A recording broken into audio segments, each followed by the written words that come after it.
పేతురు వ్రాసిన 2వ పత్రిక 1వ అధ్యాయము.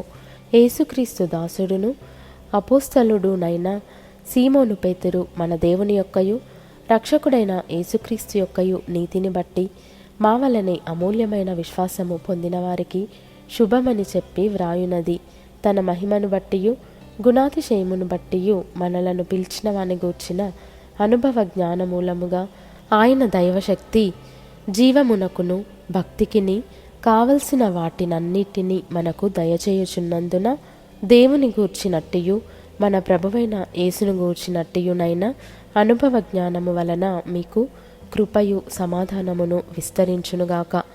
ఆ మహిమ గుణాతిశయములను బట్టి ఆయన మనకు అమూల్యములను అత్యధికములునైన వాగ్దానములను అనుగ్రహించి ఉన్నాడు. దురాశను అనుసరించుట వలన లోకమందున్న భ్రష్టత్వమును ఈ వాగ్దానముల మూలముగా మీరు తప్పించుకొని దేవ స్వభావమునందు పాలివరగునట్లు వాటిని అనుగ్రహించెను. ఆ హేతువు చేతనే మీ మట్టుకు మీరు పూర్ణ జాగ్రత్త గలవారై మీ విశ్వాసమునందు సద్గుణమును, సద్గుణమునందు జ్ఞానమును, జ్ఞానమునందు ఆశానిగ్రహమును, ఆశానిగ్రహమునందు సహనమును, సహనమునందు భక్తిని, భక్తియందు సహోదర ప్రేమను, సహోదర ప్రేమయందు దయను అమర్చుకొనుడి. ఇవి మీకు కలిగి విస్తరించిన ఎడల అవి మన ప్రభువైన యేసుక్రీస్తును గూర్చిన అనుభవ జ్ఞాన విషయములో మిమ్మును సోమరులైనను నిష్ఫలులైనను కాకుండా చేయును. ఇవి ఎవనికి లేకపోవునో వాడు తన పూర్వ పాపములకు శుద్ధి కలిగిన సంగతి మరచిపోయి గ్రుడ్డివాడును దూరదృష్టి లేనివాడు నగును.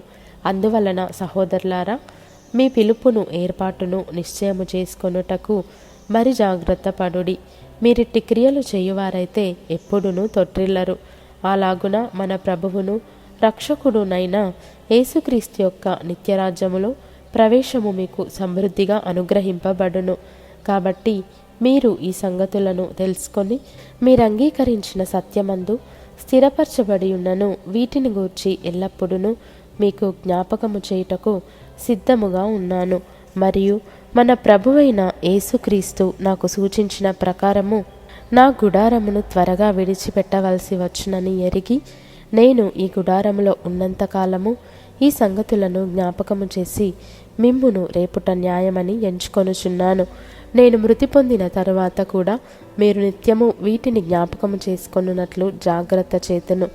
ఏలయనగా చమత్కారముగా కల్పించిన కథలను అనుసరించి మన ప్రభువైన యేసుక్రీస్తు యొక్క శక్తిని, ఆయన రాకడను మేము మీకు తెలుపలేదు గాని ఆయన మహాత్మ్యమును మేము కన్నులారా చూచిన వారమై తెలిపితిమి.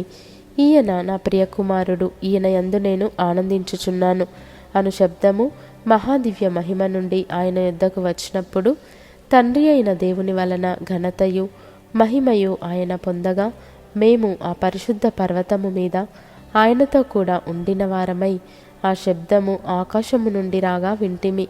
మరియు ఇంతకంటే స్థిరమైన ప్రవచన వాక్యము మనకున్నది. తెల్లవారి వేకువ చుక్క మీ హృదయములలో ఉదయించే వరకు ఆ వాక్యము చీకటి గల చోటున వెలుగిచ్చు దీపమైనట్టున్నది.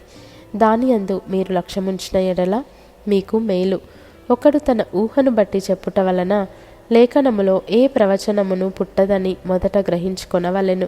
ఏలయనగా ప్రవచనము ఎప్పుడును మనుష్యుని ఇచ్చను బట్టి కలుగలేదు గాని మనుష్యులు పరిశుద్ధాత్మ వలన ప్రేరేపింపబడిన వారై దేవుని మూలముగా పలికిరి.